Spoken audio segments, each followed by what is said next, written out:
American woman in coma spends 3 hours with God and receives a shocking message. The monitor's steady beep suddenly turned into that dreaded continuous tone. My own heart seemed to stop as I watched the flat line stretch across the screen. Time slowed to a crawl, and in that moment I wasn't Dr. Sarah Mitchell, the respected psychiatrist who had spent 15 years helping others cope with death. I was simply a human being watching another soul slip away. Start compressions. Get me the crash cart. Dr. Anderson's voice boomed through the emergency room. His hands moved with mechanical precision as he fought against the inevitable. I stood frozen, my white coat feeling heavier than ever, as nurses rushed past me like shadows in a blur. But something was different this time. The air in the room changed, becoming thick with an energy I'd never felt before. As the team worked frantically to restart the patient's heart, I saw it a shimmer, like heat waves rising from summer asphalt, lifting from the body. The rational part of my mind scrambled to explain it away, but what happened next defied all logic. For a fleeting second, I wasn't in the hospital anymore. I was floating, witnessing the scene from above. I could see myself standing there, could see the desperate dance of the medical team, could see Dr. Anderson's frustration mounting as each attempt at resuscitation failed. Most incredibly, I could see the patient's spirit, a luminous form of pure energy rising toward a light that seemed to emanate pure love. Then, just as suddenly, I snapped back into my body. The monitor was still screaming its single note of finality. Time of death, 3:47 p.m. Dr. Anderson announced, his voice heavy with defeat. Little did I know this moment would be the precursor to my own journey between worlds, a journey that would challenge everything I thought I knew about life, death, and the power of faith. As you stand at the threshold of this extraordinary journey between life and death, your support through subscribing will unlock more profound revelations. Join our community of seekers as we explore the mysteries that challenge the boundaries between science and faith together. For 15 years, I'd prided myself on being a rational mind in an irrational world. As a psychiatrist at Boston Memorial Hospital, I'd built my career on hard science, empirical evidence, and logical explanations. My colleagues called me the rock Dr. Sarah Mitchell, the one who could always maintain professional distance, who could explain away any supernatural experience with clinical precision. My office walls were lined with degrees and accolades, proof that I'd dedicated my life to understanding the human mind through the lens of science. I specialized in grief counseling, helping people process loss through cognitive behavioral therapy and medication. I'd written papers debunking near-death experiences, explaining them away as hallucinations caused by dying neurons and oxygen deprivation. My research was cited in medical journals, and I was often called to speak at conferences about the importance of separating religious beliefs from psychiatric treatment. But beneath my carefully constructed facade of scientific certainty, there was a void I couldn't explain. Each morning I'd stare at myself in the mirror, a woman in her early 40s, with stern green eyes and prematurely graying hair always pulled back in a tight bun, and wonder if this was all there was to existence. The emptiness had started creeping in slowly, like a shadow lengthening at sunset, growing longer with each patient I treated. I'd seen too many deaths, too many grieving families clutching at the comfort of religion while I stood by, unable to offer anything but clinical explanations and prescriptions. I watched them find peace in their faith while I remained trapped in my fortress of facts and figures. My own atheism, once a source of intellectual pride, had become a weight I carried, growing heavier with each passing year. My colleague and longtime friend, Dr. James Anderson, would often debate with me during our lunch breaks. Sarah, he'd say, his eyes twinkling with challenge, for someone who claims to understand the human mind, you're remarkably close to the possibility of something beyond our comprehension. I'd dismiss his arguments with well-rehearsed responses about scientific methodology and the danger of magical thinking. But late at night, in the quiet of my empty house, doubts would creep in. I'd remember the looks on my patients' faces when they described their brushes with death, the light, the peace, the sense of something greater. I'd recall the serenity I saw in those who believed, a serenity that seemed to elude me despite all my knowledge and achievements. My parents, devout Catholics who had long since given up trying to bring me back to the church, would send me Bible verses and invite me to Sunday services. I'd decline politely, burying myself deeper in my work in the tangible world of synapses and neurotransmitters. I had convinced myself that faith was a crutch for those who couldn't face reality, a comfortable lie people told themselves to avoid the harsh truth of our finite existence. That was who I was, or who I thought I was, before everything changed. Before I experienced something that would shatter my carefully constructed worldview and force me to question everything I'd built my life upon. Before I learned that sometimes the greatest acts of faith come from those who have spent their lives denying it.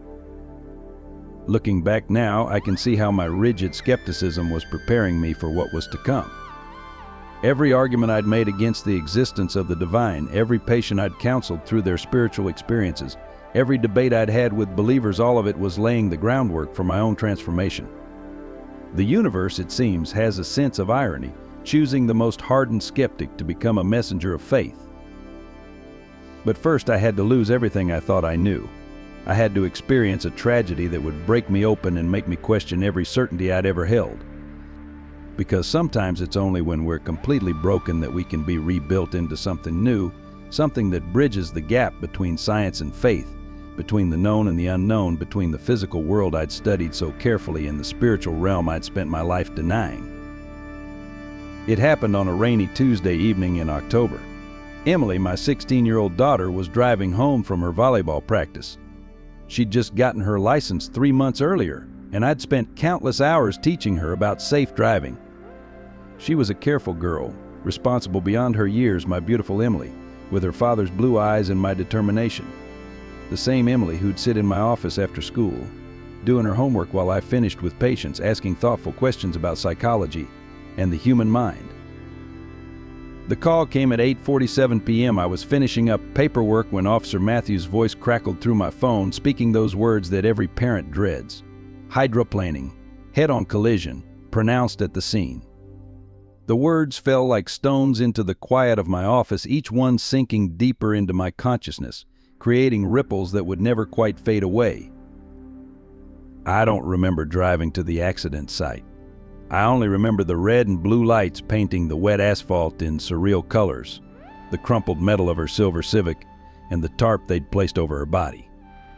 Dr. Anderson was there. He'd heard the call over the emergency channel and came immediately, knowing I would need someone. But when he tried to hold me back, I pushed past him. I had to see her. I had to know.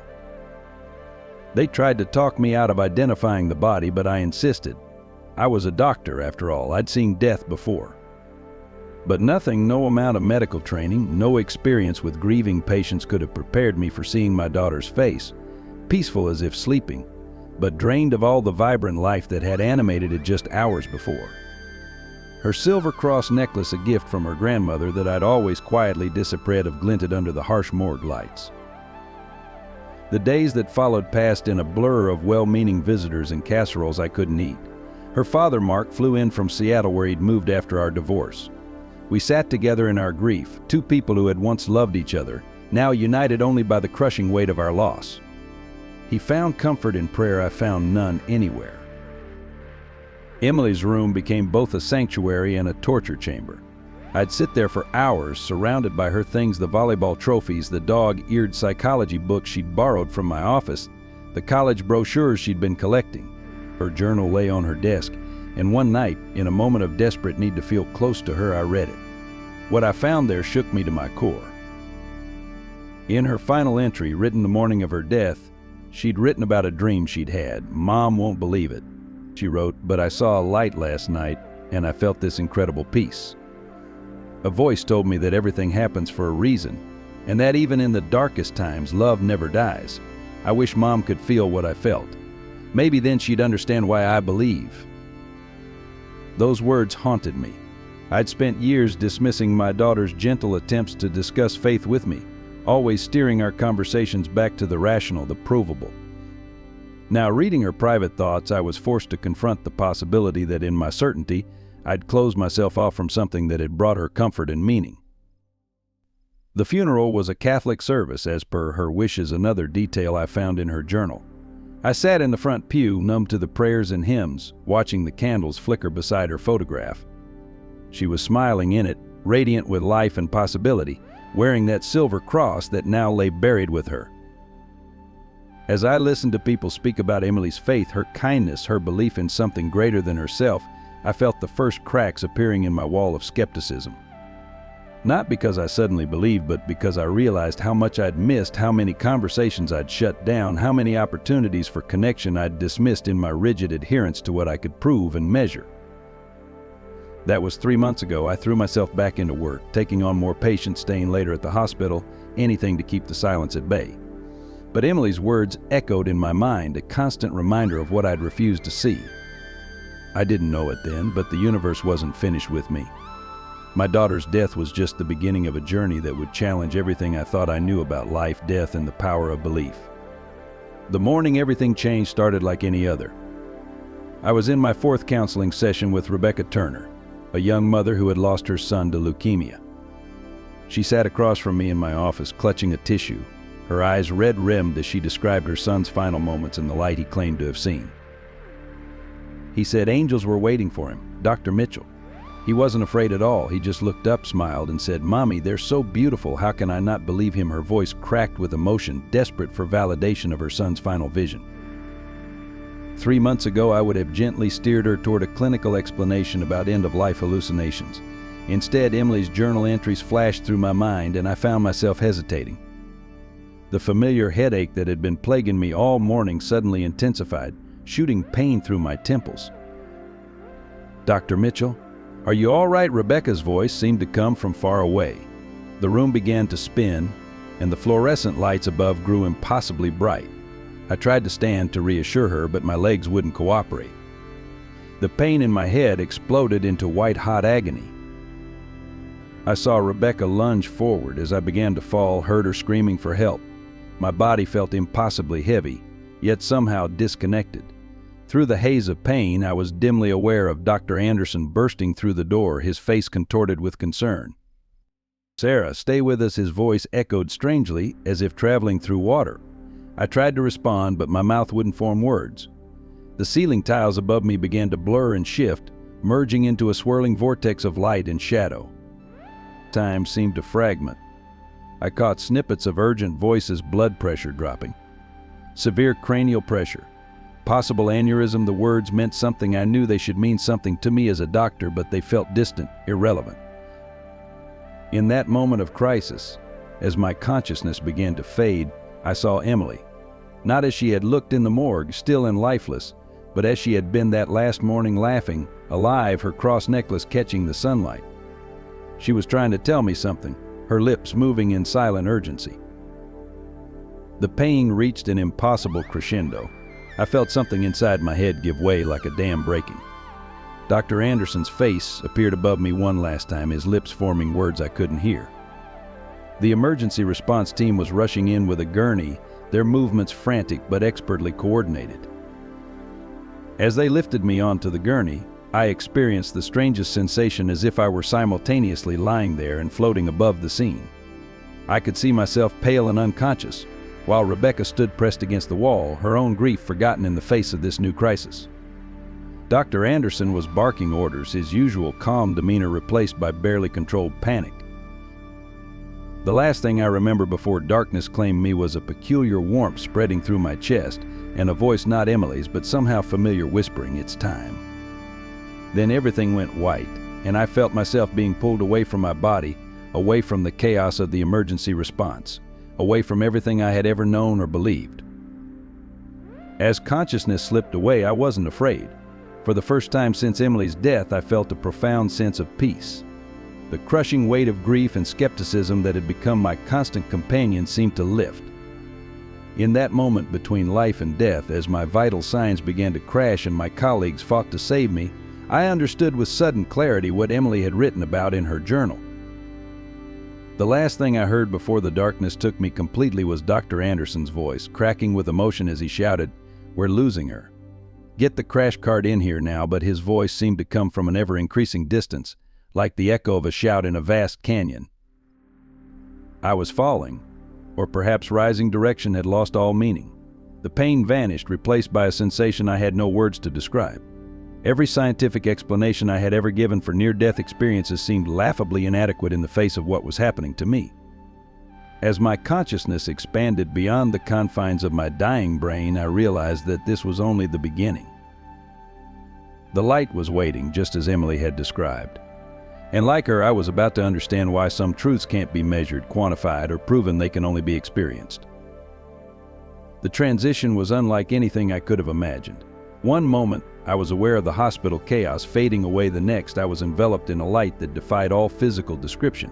It wasn't like sunlight or artificial illumination. It was alive, pulsing with consciousness and purpose.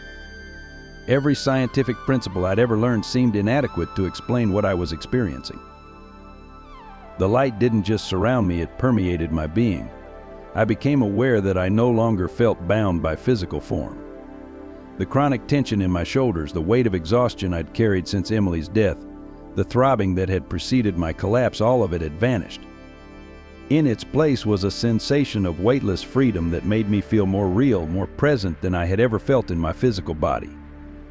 Colors I had no names for swirled through the light, creating patterns that seemed to carry meaning beyond visual beauty.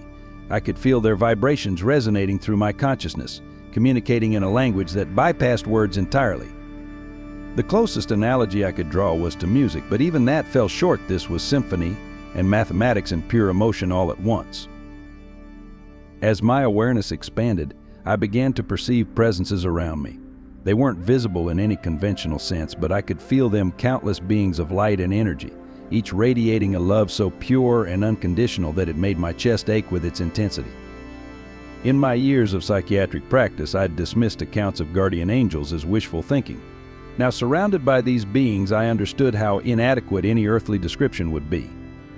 Time had lost all meaning. I could have been there for seconds or centuries, both seemed equally plausible.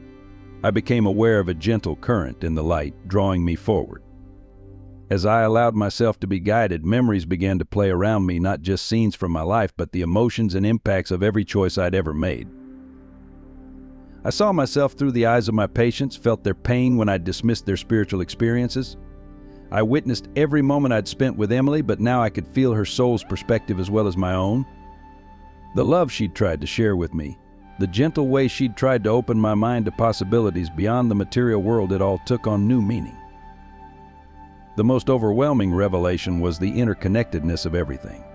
Each thought, each action, each moment of kindness or dismissal created ripples that affected countless others.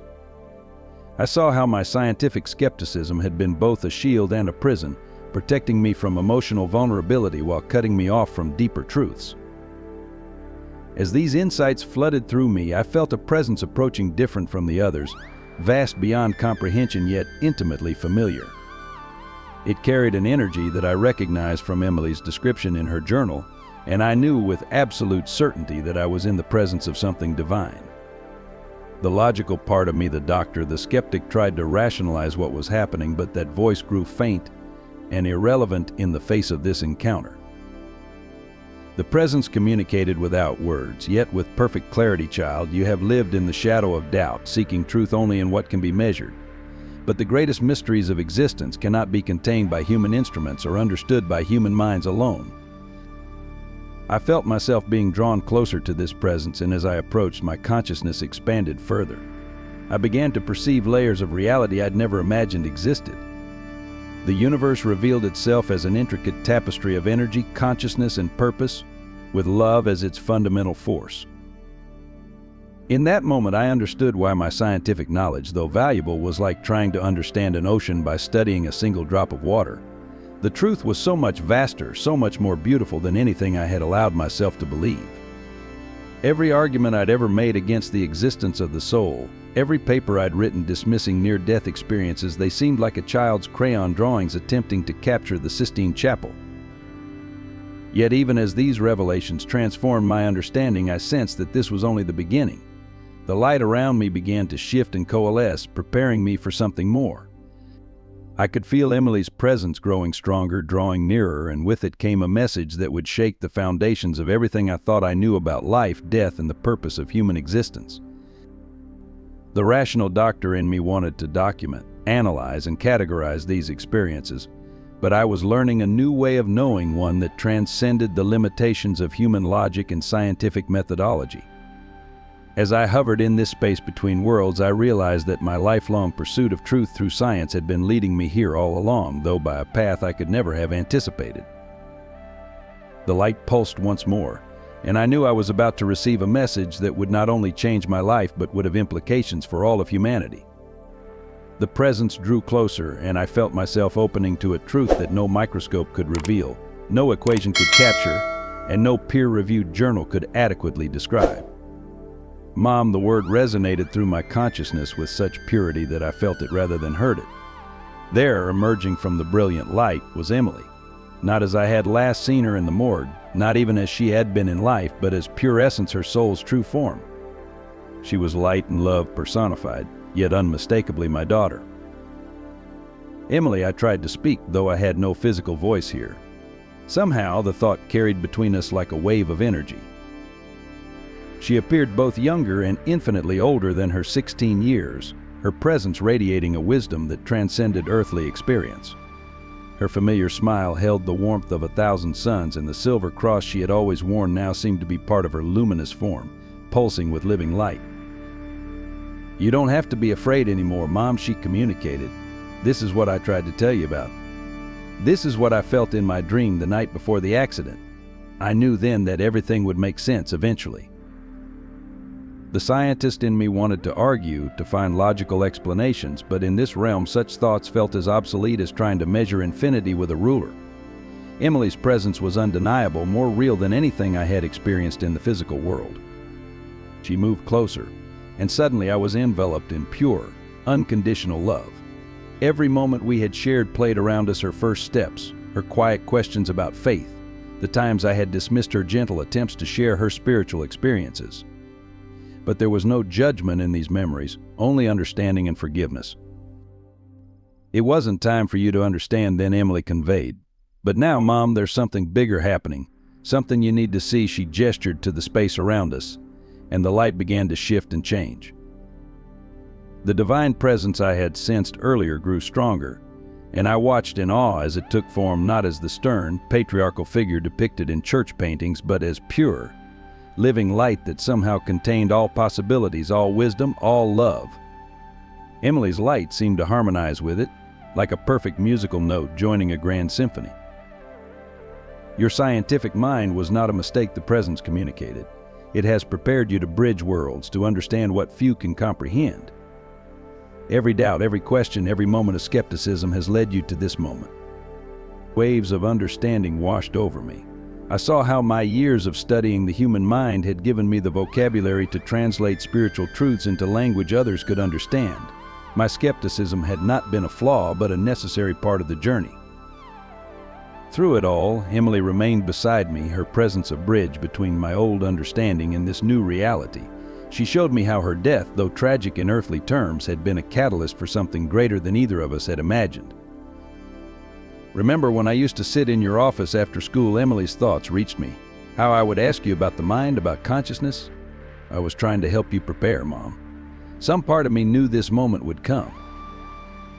The divine presence expanded, encompassing both Emily and me in what I can only describe as an embrace of pure light.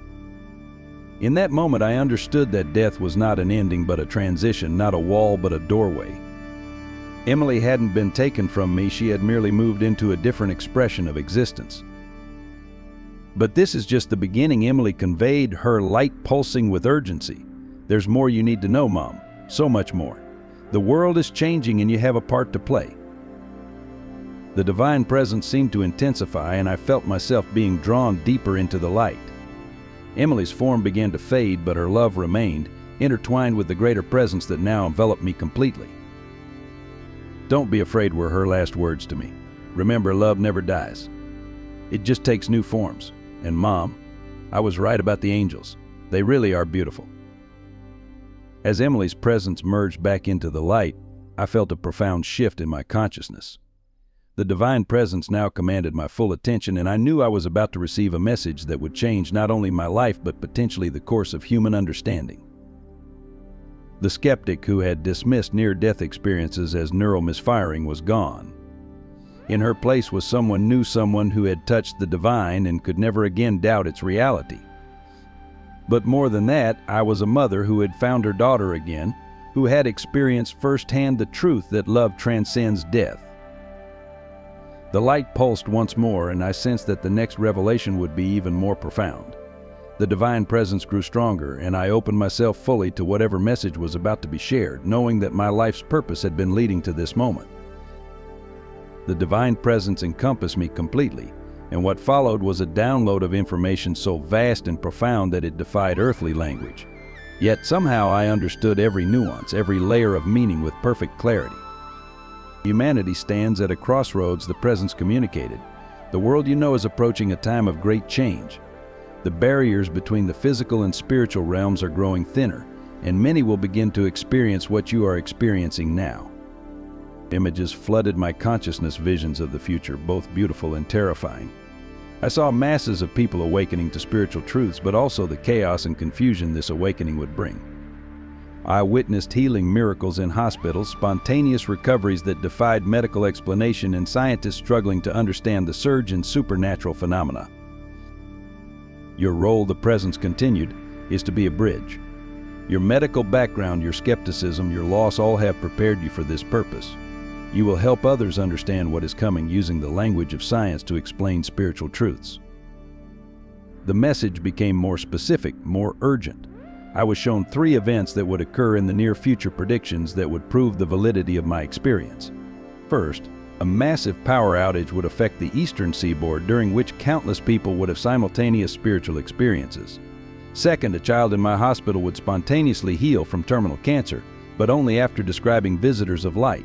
Third, a major scientific discovery would be made that would begin to quantify the existence of the soul. But beware, the presence warned, for not all will welcome these changes. There are those who profit from humanity's spiritual blindness, who will resist the awakening. You will face opposition, doubt, and danger. Yet you must persist, for the stakes are higher than you can imagine. I was shown the consequences of failure, a world where humanity's disconnect from spiritual truth led to catastrophic choices, wars, environmental devastation, and a collective despair that would drive society to the brink of collapse. But I also saw the potential for transformation, a future where science and spirituality worked in harmony, where human consciousness evolved to embrace both physical and spiritual realities. Your daughter's death was not random, the presence revealed. Her soul chose this path to help awaken you. She is now one of many guides who will assist in the coming transformation. But the choice to accept this mission must be yours. The information continued to flow, including specific instructions, places I would need to be at certain times, people I would need to connect with, and most importantly, the exact words I would need to say to key individuals who would help facilitate the changes to come. You will be given the ability to see the light of souls, the presence explained. This gift will help you identify those who are ready to receive the truth, but use it wisely, for with great power comes great responsibility. I was shown how to recognize these souls, how their auras would appear, what signs to look for, and how to approach them. I learned that my role would not be to convince everyone, but to help those who were already awakening to understand their experiences in a way that bridged scientific and spiritual understanding. Time in your world grows short, the presence conveyed. The first signs will begin within days of your return. You must be prepared. Remember everything you have seen here, for each detail is crucial. The final part of the message was the most personal. Your pain has been your preparation. Your doubts have been your strength. Your love for your daughter has been your guide. Now, you must become a guide for others. As the message concluded, I felt the weight of this responsibility settling into my soul. I understood that I would remember everything with perfect clarity, unlike typical near-death experiences where details often faded.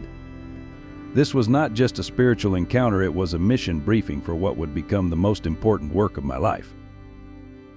The presence began to recede, but not before leaving me with one final truth. The greatest barrier to human evolution is not the gap between science and spirituality, but the fear that prevents people from bridging that gap. You, Sarah Mitchell, will help them find the courage to cross that bridge. As the divine light began to dim, I felt myself being pulled back toward my physical body. But I was no longer the same person who had collapsed in my office. I was now a messenger, a bridge, a scientist who had touched the divine and lived to tell about it. And I knew with absolute certainty that my real journey was just beginning. The return to my body felt like plunging into ice water. Every nerve ending fired at once as my consciousness slammed back into physical form. The first thing I heard was the steady beep of the cardiac monitor, then Dr. Anderson's voice, thick with relief she's back, blood pressure stabilizing. My eyes fluttered open to the harsh fluorescent lights of the ICU. The clock on the wall read 7:43 p.m. I had been gone for nearly 4 hours. Dr. Anderson's face hovered above me, his features etched with concern and professional curiosity. Behind him, I could see shapes of light surrounding each person in the room, nurses, technicians, my colleague Dr. Thompson, each with their own unique glow. Sarah, Dr. Anderson squeezed my hand. "Can you hear me? Do you know where you are?" I tried to speak, but my throat was raw from the intubation they had just removed. Instead, I found myself staring at the remarkable aura surrounding him, a complex swirl of blues and grays, shot through with threads of bright gold. I could see his skepticism, his scientific mind wrestling with what he'd witnessed during my resuscitation. "James," I finally managed to whisper. "I saw her. I saw Emily." His expression shifted instantly, the professional mask slipping to reveal deep concern. "Sarah, you experienced a severe cerebral event. You were clinically dead for several minutes. What you're describing is a common hallucination caused by dying neurons and oxygen deprivation." I finished his sentence, managing a weak smile. "That's what I used to tell my patients too. I was wrong. We were all wrong." The next few days became a battleground of ideologies. As I recovered physically, Dr. Anderson ran every test imaginable: MRIs, EEGs, psychological evaluations. Each time he entered my room, his aura pulsed with a mixture of professional concern and growing frustration as I continued to describe my experience with unwavering certainty. "James, you're not listening," I insisted during one of our debates. "The things I saw, the information I received, it's beyond anything my oxygen-deprived brain could have fabricated. I can prove it." "Prove it?" He raised an eyebrow, his aura flickering with interest despite his skepticism. "How?" I took a deep breath. "Tonight at 9:17 p.m. there will be a massive power outage affecting the entire eastern seaboard. It will last exactly 47 minutes, and during that time hundreds of people will report similar experiences to what I had." He shook his head, making notes in my chart. "Sarah, you're one of the finest psychiatrists I know. You've built your career on empirical evidence and rational thought. Now you're making prophecies? Do you hear yourself?" "I hear myself perfectly clearly," I replied, watching the concern in his aura deepen. "I also see the light around you, James. I see how your scientific mind is struggling with this, but there's a part of you, that gold light threading through your aura, that wants to believe.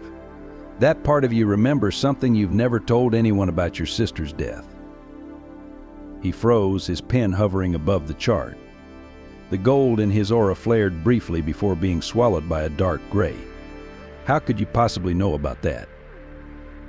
"The same way I know that in 3 days a 7-year-old patient named Michael Bennett in the oncology ward will be spontaneously healed after describing visitors of light. The same way I know that you've been quietly conducting research on consciousness after death ever since your sister passed." His aura churned with conflict as he stood abruptly. "You need rest. We'll talk more when you're thinking more clearly." "James," I called as he reached the door. "When the power goes out tonight, come find me. There's something you need to see." He paused, his hand on the doorknob. "Sarah, as your friend and colleague, I'm worried about you. As your doctor, I'm considering a psychiatric consultation." "I know you are," I said softly. "But by tomorrow morning, you'll be questioning everything you think you know about the nature of consciousness and death, just like I did." After he left, I lay back in my hospital bed, watching the intricate dance of auras in the hallway outside my room. Each person glowed with their own story, their own struggles and beliefs. I could see which nurses were secret believers, which doctors carried hidden grief, which patients were approaching their own transitions. The divine message echoed in my mind. I was meant to be a bridge between worlds. But first I would have to convince those closest to me, starting with the brilliant, skeptical doctor who had just left my room. As the hours ticked toward 9:17 p.m., I prepared myself for what would come next. The power outage would be just the beginning. The hardest part wasn't the physical recovery or even the constant medical tests. It was watching the people I respected most struggle with what I had become, a walking contradiction to everything they thought they knew about the world. At exactly 9:17 p.m., the hospital plunged into darkness. Emergency generators kicked in seconds later, bathing the corridors in an eerie half-light. But what I saw in those moments took my breath away. Every person in the hospital began to glow with heightened spiritual energy, their auras becoming more vibrant, more distinct. Dr. Anderson burst into my room, his face illuminated by the emergency lights and his own intensified aura. "How did you—" he began, but stopped short when he saw my expression. I wasn't looking at him, but rather through him at something beyond. In the pediatric ward above us, something extraordinary was happening. I could feel it, see it, a gathering of light beings, their energy penetrating through the ceiling. "Quick," I said, pulling myself out of bed despite his protests. "We need to get to pediatrics, now." Perhaps it was the power outage, or maybe something in my voice, but for once he didn't argue. Supporting me as I walked, we made our way up the emergency-lit stairwell. With each step, the spiritual energy grew stronger. We found 7-year-old Michael Bennett, the terminal cancer patient I'd mentioned earlier, sitting upright in his bed, his small face glowing with joy as he pointed at beings only he and I could see. His aura, which hours ago had been dim and fading, now blazed with vitality. "The angels," he whispered as we entered. "They're fixing me. Can't you see them, Dr. Anderson?" I watched in awe as beings of pure light worked with Michael's energy field, restructuring it at a cellular level. The science part of my mind recognized what was happening, a complete spontaneous remission, but now I could see the spiritual mechanics behind it. "His vitals," Dr. Anderson muttered, checking the monitors. "This is impossible. The tumors, they're literally shrinking before our eyes." He pulled out his phone, trying to document what was happening, but in the dim emergency lighting, the footage would never capture the true miracle unfolding. Throughout the hospital, similar scenes were playing out. I could sense them all: patients experiencing spontaneous healings, staff members having profound spiritual insights, visitors suddenly understanding deep truths about their loved ones' transitions. The veil between worlds had temporarily thinned, just as I had been shown it would. For the next 47 minutes, I guided Dr. Anderson through the hospital, showing him case after case of inexplicable events. A coma patient waking up speaking 3 languages they'd never known. A chronic pain sufferer suddenly pain-free after describing a visit from their deceased mother. An elderly patient with advanced dementia having a moment of complete lucidity, sharing profound wisdom before peacefully passing on. "This is what I was trying to tell you," I explained as we watched these miracles unfold. "Science isn't wrong, James. It's just incomplete. What we're seeing is the merger of spiritual and physical laws, something we've always been capable of understanding but weren't ready to accept." As we walked, I began to understand my new abilities more clearly. I could see not just auras, but the entire spiritual anatomy of each person, their past lives, their soul contracts, their potential futures. More importantly, I could see who was ready to awaken to these truths and who needed more time. A young nurse approached us, her aura pulsing with bright purple light. "Dr. Mitchell," she said urgently, "I don't know how to explain this, but during the blackout I saw my brother who passed away last year. He told me things only he could know. Am I losing my mind?" "No, Jessica," I replied, using her name though she wasn't wearing a badge. "What you experienced was real. Your brother showed me you would come to me tonight. He wants you to know that the guilt you've been carrying about his death isn't yours to bear." She burst into tears, her aura brightening with relief. Dr. Anderson watched this exchange with growing amazement, his own aura showing the first real cracks in his skepticism. Exactly 47 minutes after it began, power was restored. The extraordinary energy that had filled the hospital began to settle, though its effects remained. As we made our way back to my room, Dr. Anderson was uncharacteristically quiet, his aura swirling with conflicting emotions. "Sarah," he finally said as I got back into bed, "I've been a doctor for 20 years. I've based my entire life on what I can prove, what I can measure." But tonight he paused, running a hand through his hair. "Tonight I saw things that shouldn't be possible." "That's just the beginning," I replied softly. "Remember what I said about Michael Bennett? About your sister? This is only the first wave of what's coming. The question is, James, are you ready to help me document it? Not just as medical phenomena, but as something that bridges both worlds." He looked at me for a long moment, his aura finally settling into a steady, determined gold. I don't know what to believe anymore, he admitted. But I know what I saw tonight, and if what you're saying is true, if this is really just the beginning, then we need to understand it, really understand it, with both science and whatever this is. I smiled, seeing the path ahead clearing. Then let's begin. Because tomorrow morning, when the rest of the staff arrives, we'll have dozens of cases to document, hundreds of witnesses to interview, and a whole new understanding of medicine to explore. As Dr. Anderson left my room that night, I could see the impact of these events rippling out through the hospital and beyond. Just as I had been shown in my near-death experience, this was the start of something much bigger, a transformation in human consciousness that would begin in this very hospital. With a skeptical psychiatrist who had touched death and returned with the ability to see the souls of the living and the dead alike. The vision hit me with devastating clarity during morning rounds. I was checking on Michael Bennett, whose miraculous recovery had become the talk of the hospital, when suddenly the world around me dissolved into a series of terrifying images. A crowded subway station, a digital clock reading 3:42 p.m., a man in a gray hoodie carrying a backpack filled with explosives, hundreds of innocent lives about to be destroyed. "Get me a phone," I demanded, startling the nurse beside me, "and find Dr. Anderson. Now." Within minutes, James burst into the room, his aura pulsing with concern. "Sarah? What's wrong?" "Central Station. There's going to be an attack at 3:42 this afternoon." The words tumbled out as I grabbed his arm. "James, you have to help me stop it. We have less than 4 hours." His expression hardened. "Sarah, if you're talking about a terrorist threat, we need to contact the authorities." "They won't believe me," I replied, watching the clock tick relentlessly forward. "But you've seen enough now to know I'm telling the truth. Look at my aura, James. Am I lying?"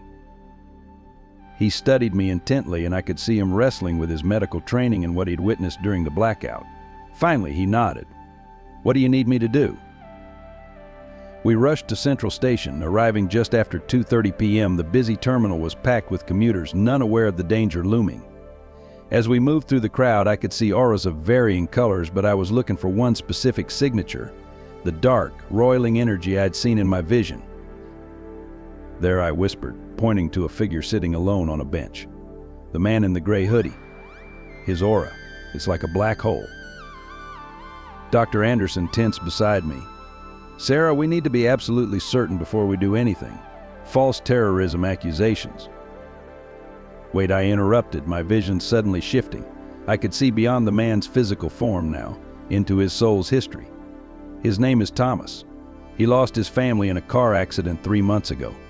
He believes he's going to join them, that this will somehow make sense of their deaths." Tears filled my eyes. "He's in so much pain, James." The man looked up then, as if he'd heard us. Our eyes met across the crowded terminal, and in that moment, something extraordinary happened. His aura, dark and turbulent, began to respond to mine. I could feel Emily's presence suddenly, her energy merging with mine. "Stay here," I told James, and before he could stop me, I walked directly to Thomas. "They don't want this," I said softly as I sat beside him. "Sarah, Michael, and little Amy, they're at peace, Thomas. This won't bring them back." His face went white. "How?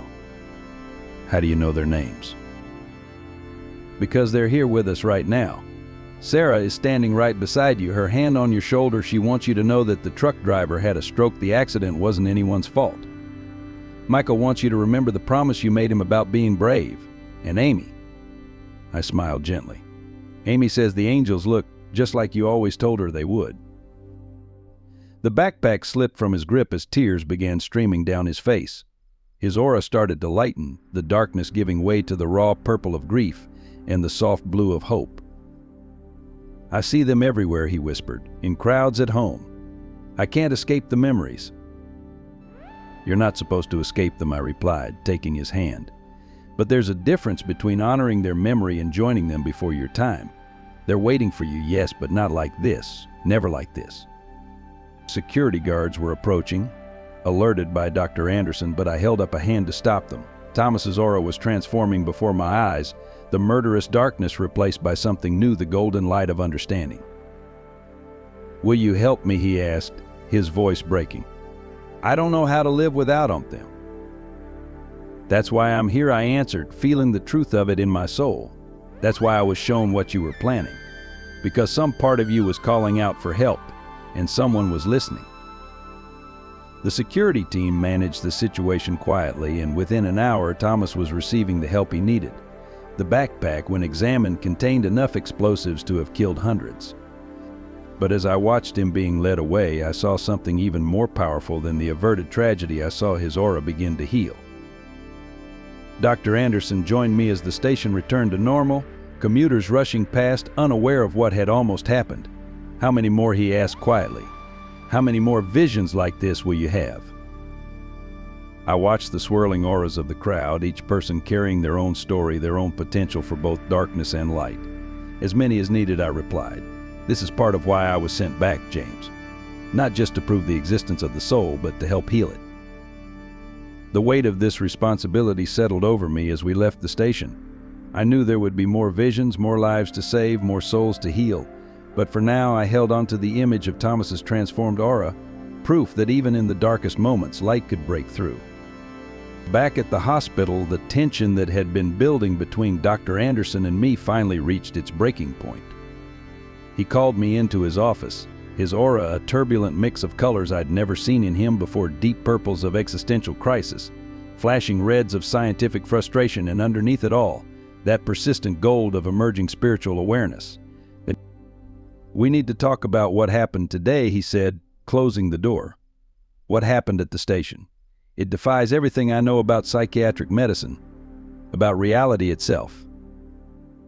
I sat across from him, watching the conflict play out in his energy field. You're thinking about Karen right now, aren't you? Your sister. His aura flashed crimson. Stop that. Stop reading me without permission. This isn't about Karen. But it is, James. The night she died, she came to you in a dream. She showed you a field of sunflowers, her favorite flower, and told you she was at peace. You dismissed it as grief-induced imagination.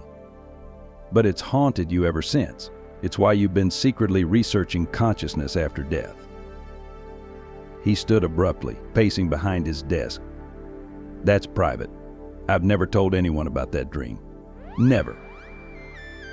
Just like you've never told anyone that you've been collecting case studies of inexplicable recoveries for the past decade, or that you keep a journal of patients' last words, looking for patterns in their final moments. This is precisely what concerns me, he burst out. You're accessing information you shouldn't have. It's a violation of privacy, of medical ethics, of everything we're supposed to stand for as doctors. I leaned forward.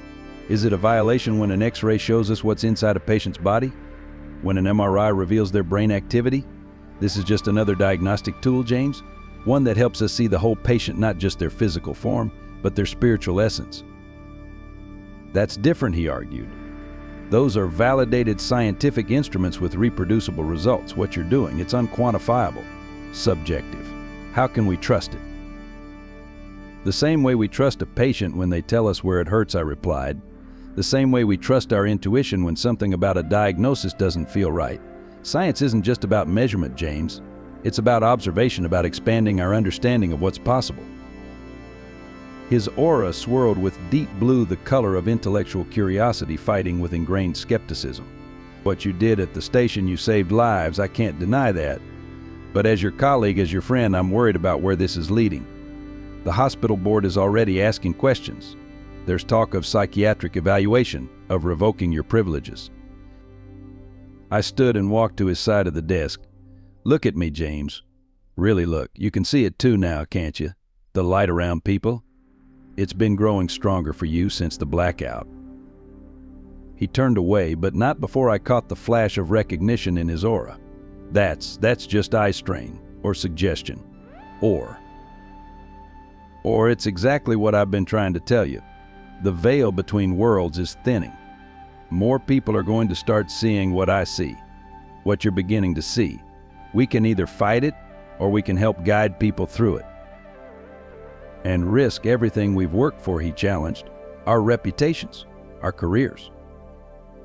What's worth more, I asked softly, our professional standing or the truth?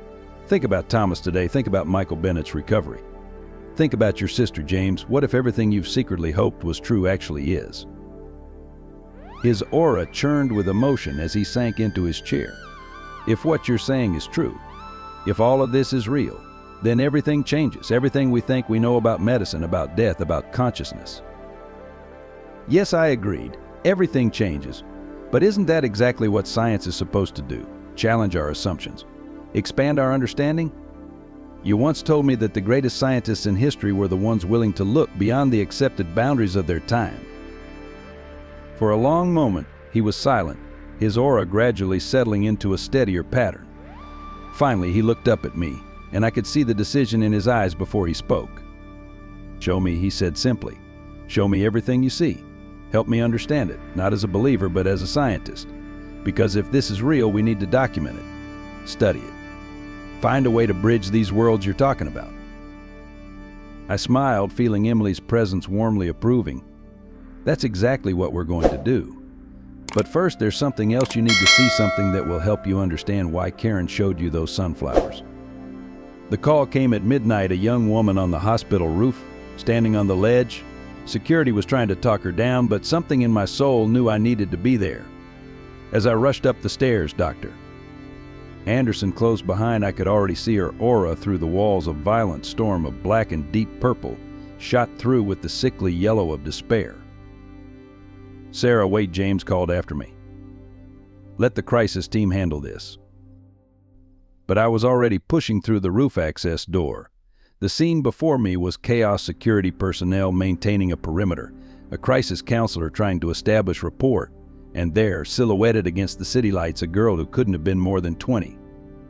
Her name came to me instantly, Rachel. She turned, startled, and I saw her face clearly for the first time. My heart stopped. She looked exactly like Emily, the same delicate features, the same lost expression I'd seen in my daughter's eyes in the weeks before her accident. "How do you know my name?" she asked, her voice trembling. She was balanced precariously on the concrete ledge, her hospital gown whipping in the wind. "I know a lot of things, Rachel," I said softly, moving closer despite the security team's protests. "I know about the darkness you're feeling. I know about the pills you took 3 days ago. And I know about the baby you lost last month." Her aura pulsed with pain. "Stay back, you don't understand." "But I do," I replied, taking another step. "Because I lost my daughter too. And for a long time I thought the pain would never end. But Rachel, what I learned is that death isn't the end. They're still with us. They're still loving us." As I spoke, I could feel Emily's presence growing stronger, merging with my own energy field. Rachel's aura responded, the darkness beginning to ripple with hints of light. "She's here now, isn't she?" Rachel whispered. "Your daughter? I can almost see her." I nodded, taking another careful step. "Her name is Emily, and she's showing me something about your baby, a little girl. You named her Hope." Rachel's legs began to shake. "No one knew that. I never told anyone." "She wants you to know she's safe, Rachel. She's being cared for. And she doesn't want you to join her. Not like this. Not yet."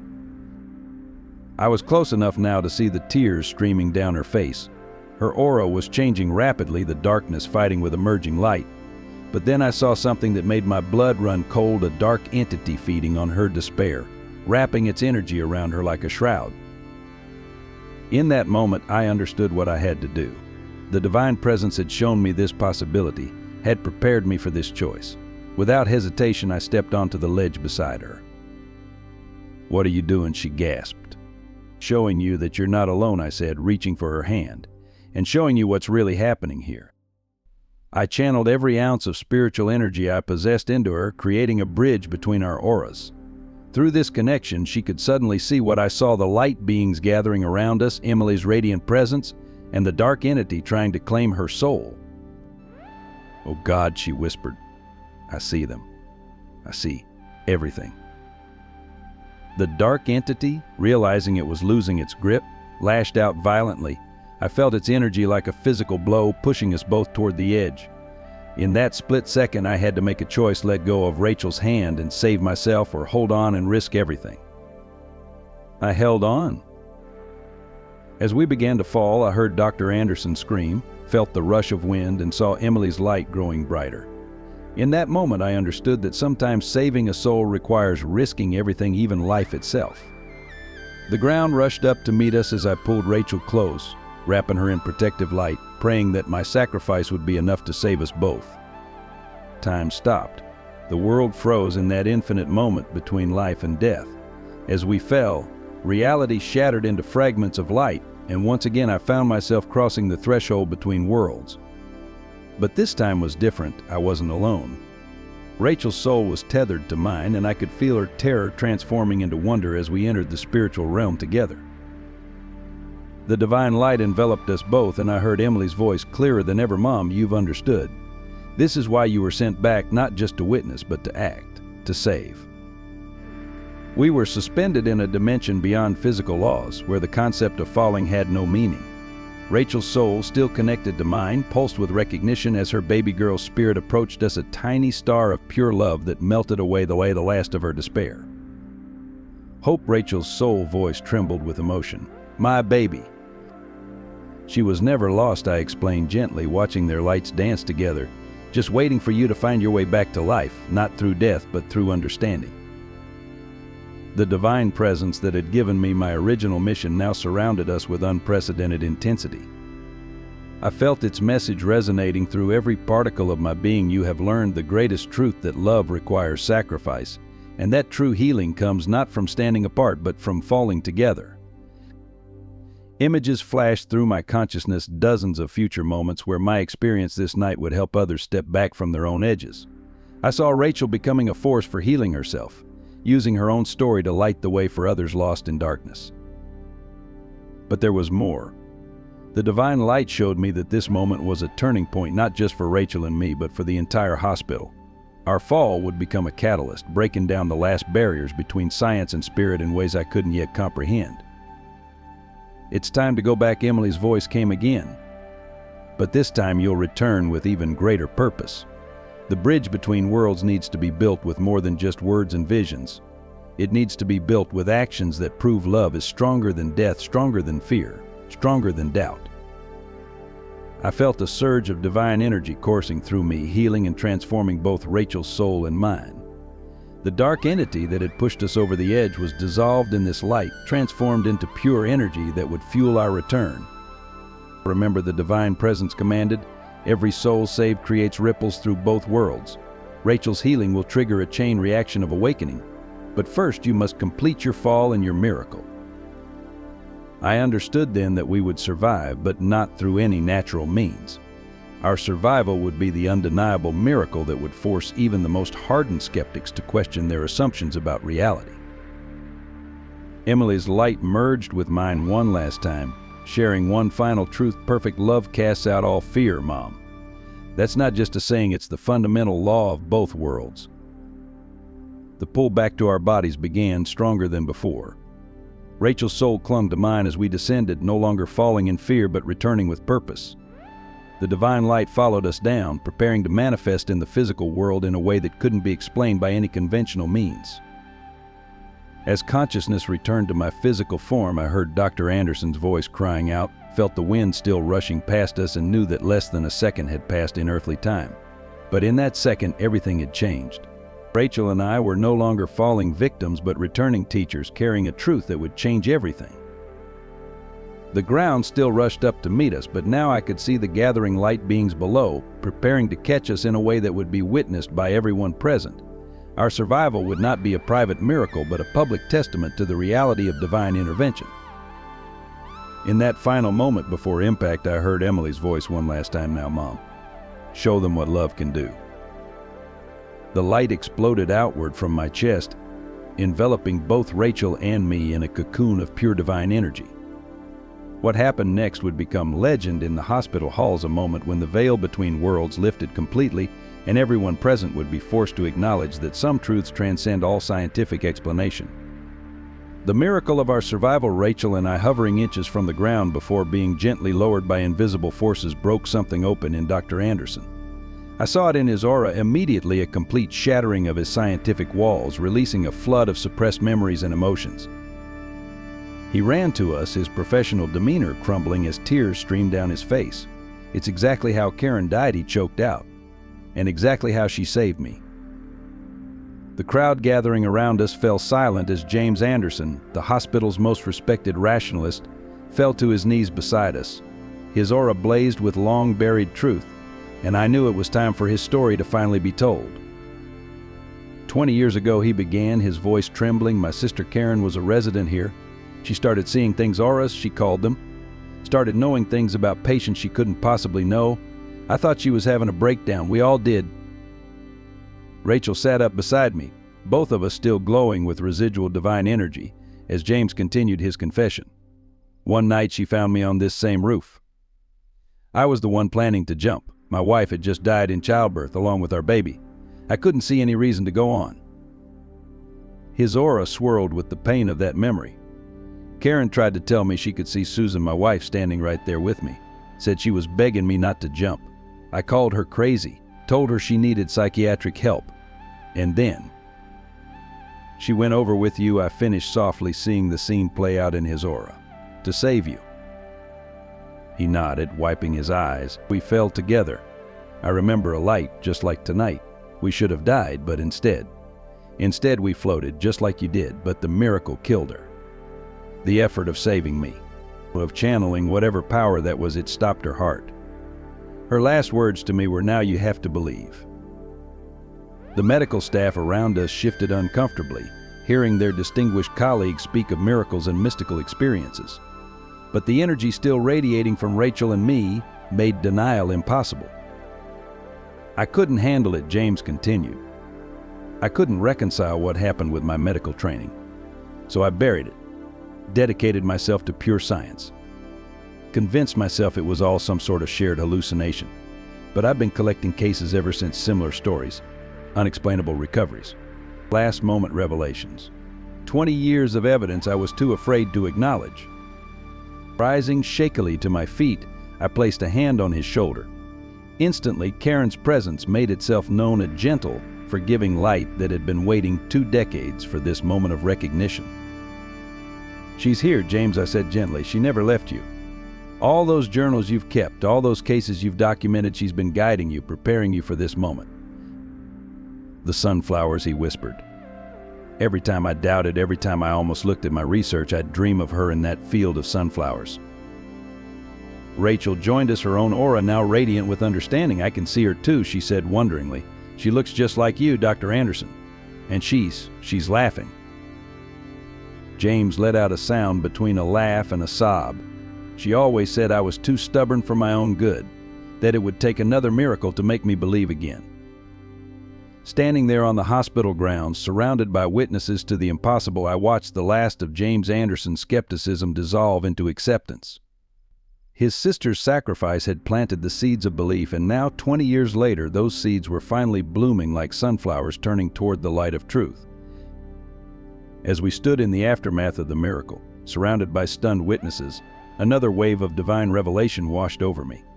This time, everyone present could see the light emanating from my being, a physical manifestation of spiritual truth that could no longer be denied. "It's time," Emily's voice resonated through me, loud enough for all to hear. "Show them what you've really been sent back to do." The air around us began to shimmer with golden light as I stepped forward, my consciousness expanding to encompass both physical and spiritual realms simultaneously. "What happened tonight wasn't just about saving one life," I announced, my voice carrying a power that wasn't entirely my own. "It's about revealing a truth humanity is finally ready to understand." Images appeared in the air around us, holographic projections of the spiritual realm that everyone could see.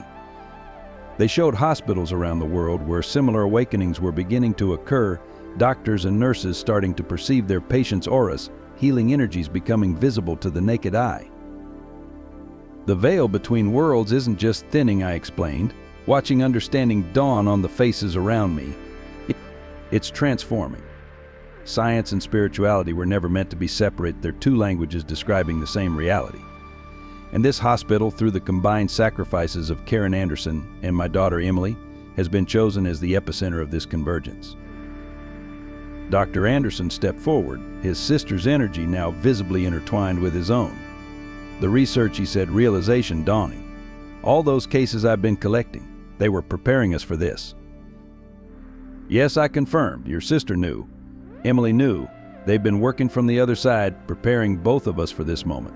Because what's coming next will require both scientific documentation and spiritual understanding.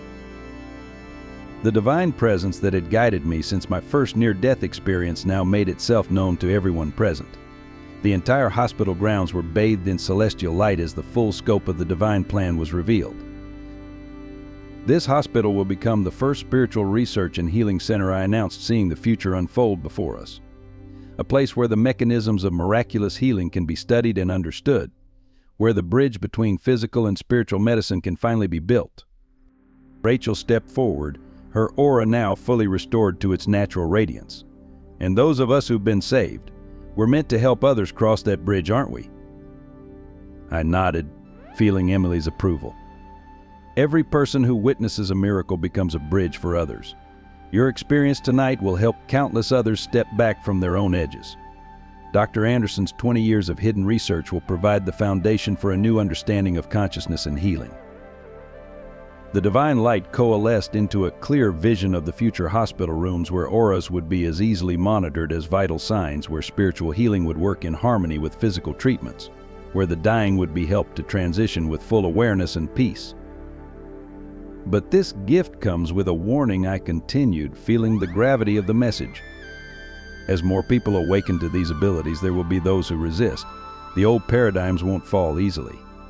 Each of us here tonight has been chosen not just as witnesses, but as guardians of this new understanding. Dr. Anderson pulled out his research journals, decades of documented miraculous events that could now be understood in their true context. We'll need to proceed carefully, he said. Balance scientific rigor with spiritual insight. That's exactly why this is happening here now with us, I explained. A skeptical psychiatrist who died and returned, a grieving doctor who witnessed his sister's sacrifice, a young woman pulled back from the edge of despair. We represent the perfect bridge between the rational and the miraculous. The divine light began to fade, but its truth remained imprinted on everyone present. We had been given not just a mission, but a roadmap to humanity's next great leap in understanding the merging of scientific knowledge with spiritual wisdom. As the gathered crowd began to disperse, forever changed by what they'd witnessed, I felt Emily's presence one last time. The hard part begins now, Mom. Are you ready? Looking at Dr. Anderson with his decades of hidden research, at Rachel with her newly awakened spiritual sight, and at all the witnesses whose lives would never be the same, I knew the answer. We were ready to build that bridge, no matter what it might cost us. 1 year after the night of the miracle, I stood at a podium in the newly established Spiritual Research and Healing Center, formerly the East Wing of Boston Memorial Hospital. The audience before me represented a remarkable fusion: medical professionals in white coats alongside spiritual healers in traditional garments, research scientists with their laptops next to intuitive counselors with their crystals. Dr. Anderson sat in the front row, his aura now permanently illuminated with the gold of awakened consciousness. Beside him, Rachel, now our head of patient counseling, smiled encouragingly. The changes in them reflected the transformation we'd all undergone. A year ago I was a psychiatrist who believed only in what could be measured and proven. Today I stand before you as living proof that the greatest truths often lie beyond our instruments, but not beyond our understanding. The wall behind me displayed a series of images, MRI scans showing physical changes in patients during spiritual healing, spectrographic analyses of aura frequencies, and documented cases of miraculous recoveries. Each image represented a bridge between scientific methodology and spiritual reality. We've documented over 300 cases of spontaneous healing in the past year, I continued. We've developed protocols that combine traditional medical treatment with energy healing, resulting in recovery rates that would have seemed impossible before. But more importantly, we've created a framework for understanding these phenomena not as supernatural, but as natural laws we're only beginning to comprehend. Dr. Anderson joined me at the podium, bringing with him the research journals that had once been his secret burden. Our work here isn't about choosing between faith and science, he added. It's about recognizing that there are two perspectives on the same truth, like quantum physics and classical mechanics, each valid within its own frame of reference. Together, we unveiled our most significant finding: a measurable correlation between the strength of a patient's aura and their response to both conventional and spiritual treatments. It was the first scientifically verified proof of what mystics had known for millennia. The love that had driven both Karen's and Emily's sacrifices had become the foundation of our research. We'd discovered that love wasn't just an emotion, but a quantifiable force that could alter physical reality. The same energy that had saved Rachel and me from our fall could now be measured, studied, and even to some degree replicated. This is just the beginning, I concluded, feeling Emily's presence strong around me. Every day, more healthcare workers are awakening to these abilities. Every day, we're building stronger bridges between the world of physical medicine and spiritual healing. As I looked out at the assembled crowd, I could see the light of understanding in their auras, the moment when faith and reason finally met in perfect harmony. We had created something unprecedented, a place where miracles could be studied without being explained away, where the scientific method could be applied to spiritual phenomena without diminishing its wonder. The reconciliation of faith and science wasn't just possible, it was inevitable. And it had begun with love. Today, walking through the halls of what we now call the Integrated Healing Center, I can hardly believe it's the same place where I once practiced traditional psychiatry. Every room pulses with visible healing energy, and patients' auras are monitored as routinely as their blood pressure. In the former ICU, now our transition care unit, dying patients spend their final days surrounded by both medical staff and spiritual guides. Their loved ones can see the light beings gathering thanks to our frequency enhancement technology, Dr. Anderson's brilliant fusion of quantum physics and spiritual awareness. No one dies alone or in fear anymore. The pediatric ward has been transformed into a wonder of healing innovation. Children with terminal diagnoses play in rooms where the walls themselves seem to glow with healing energy. Their laughter mingles with the soft hum of medical equipment and the gentle chimes of crystal healing arrays. Many of them can see auras naturally now, and they help us understand new ways of directing healing energy. Rachel runs our suicide prevention program, her own story serving as a beacon of hope. The rooftop where she once stood has been converted into a healing garden, where plants grow in patterns that enhance the natural flow of spiritual energy. The spot where we fell has become a meditation circle, marked by a plaque that reads, "Where science meets spirit, miracles become normal." Dr. Anderson leads our research division, his 20 years of hidden research now forming the cornerstone of a new medical discipline. His sister Karen's sacrifice is honored in our main conference room, where a field of holographic sunflowers blooms eternally, their petals containing the encoded data of our most profound discoveries. Emily's presence remains constant, her energy intertwined with the healing work we do. Sometimes new patients see her before they see me, a young woman in a silver cross guiding them toward hope. She's become as much a part of our healing team as any living staff member. The most beautiful transformation, though, is in the people themselves. Doctors who once relied solely on empirical data now work seamlessly with energy healers. Nurses chart both vital signs and aura patterns. Research scientists collaborate with psychics to explore the mechanisms of miraculous healing. We've created something that exists nowhere else on Earth, a place where the boundaries between physical and spiritual healing have dissolved completely. Our success rates have drawn attention from medical institutions worldwide, and we're already planning sister facilities on 3 continents. As I finish my rounds each day, I often stop at the window where I first saw the light during my near-death experience. The view hasn't changed, but I have, and so has everyone who works here. We've learned that the greatest healing happens when we embrace both the measurable and the miraculous, when we treat not just the body but the luminous soul within. And every day I thank Emily, Karen, and all the souls who helped us build this bridge between worlds. Through their love, through their sacrifices, we've created not just a new kind of hospital, but a new understanding of what it means to heal and to be healed. If this story of faith, science, and the power of love has touched your heart, we invite you to join our growing community of seekers and believers. Share your thoughts in the comments below about your own experiences with miracles and healing. Support our team's mission to share these transformative stories by subscribing to our channel and giving this video a thumbs up. Help spread hope and understanding by sharing this story with your friends and loved ones. Together, we can build bridges between worlds and explore the profound mysteries that connect us all.